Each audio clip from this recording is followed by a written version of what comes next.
عرض سلام دوستای عزیز. امروز میخوایم یک نوع ساخت جیمیل برای شما نشان میتونم. اول میم در سرچ نوشته میکنیم جیمیل، بعد قسمت میم روی ساین این کلیک میکنیم. خب چون ما تا هنوز ثبت نام نکردیم ساین این شده نمیتونیم به قسمت. اگر ثبت نام کرده باشیم میتونیم ایمیل خود اینجا وارد کنیم و پسورد بعدا باز میشه. اما اگر بخوایم نو یا جدید بسازیم میم در کرییت اکاونت و دو قسم میتونیم برای خود یک جیمیل بسازیم، یکی for myself و دومی که to manage my business. دومیش میتونه که حافظه داشته باشه. خب از ما از نوع دوم انتخاب میکنیم. خب در قسمت اول میم نام مثلا خب last name و قسمت یوزر نیم میشه که ما از امی یا خودمون انتخاب میکنیم. اگر در سایت ای چیز بود خب قبول نمیکنه، اگر نبود خب قبول میکنه. در قسمت پایین می ما پاسورد برش انتخاب میکنیم.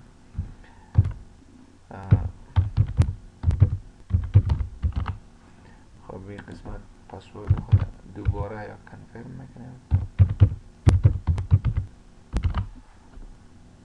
و گزینه نکس میزنیم.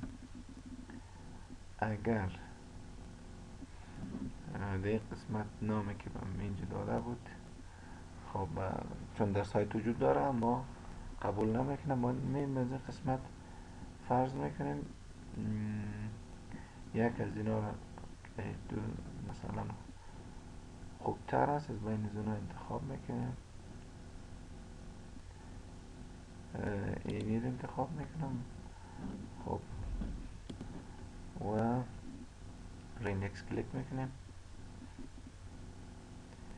در این قسمت ما همون شماره تلفن خود رو برش میتیم.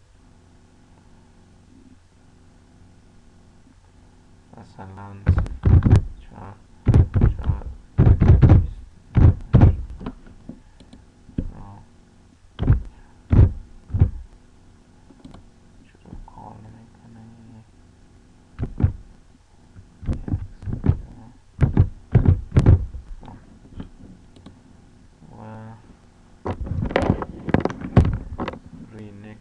کلیک میکنیم.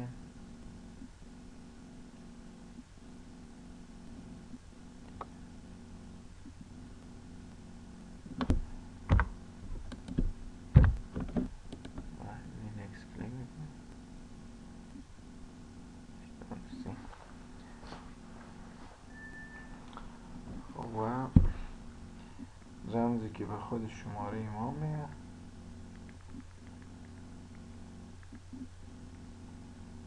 او را ما در این قسمت وارد میکنیم.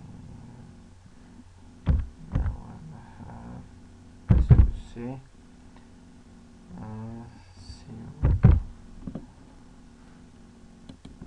و ویریفای میکنیم.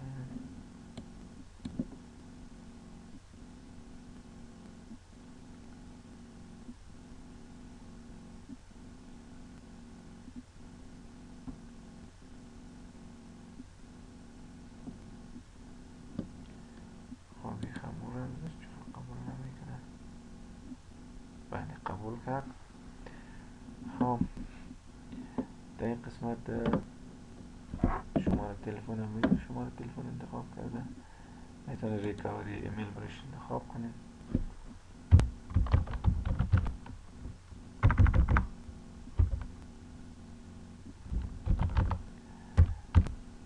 یا اگر نداشتیم ایجی ریکاوری ایمیل برش انتخاب نمیکنیم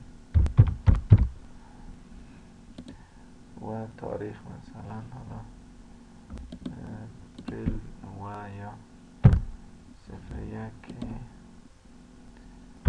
19 مثلا 95 و از این قسمت میم نوش انتخاب میکنیم. اگر فیمیل میل شما میفهمید قسمت و میم روی نکست کلیک میکنیم. خب حالا میگه که این قسمت ریسیو خب تکمیل شد. موضوع ما یس INN میخوایم داخل شویم. خب در قسمت گزینه هایی داره که باید خوانده شد و در بخش سیکیوریتی و چیزا هست و ما من آخر اگریر انتخاب میکنیم و مرحله جیمیل سازی ما تکمیل شد. میتونیم حالا در قسمت جیمیل بیم و ساین این شویم.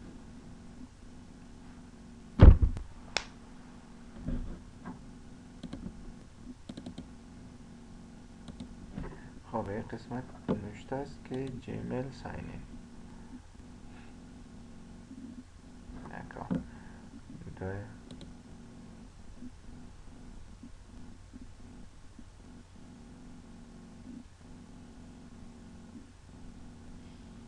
برای این قسمت ساین این شد و کلمه گزینه نکست انتخاب میکنیم و اوکی. در این قسمت میبینیم که جیمیلی که ما ساختیم آماده شده و یک خود گوگل بر ما یک ایمیل هم روان کرده، میتونیم ببینیم. این بود از نوع جیمیل سازی.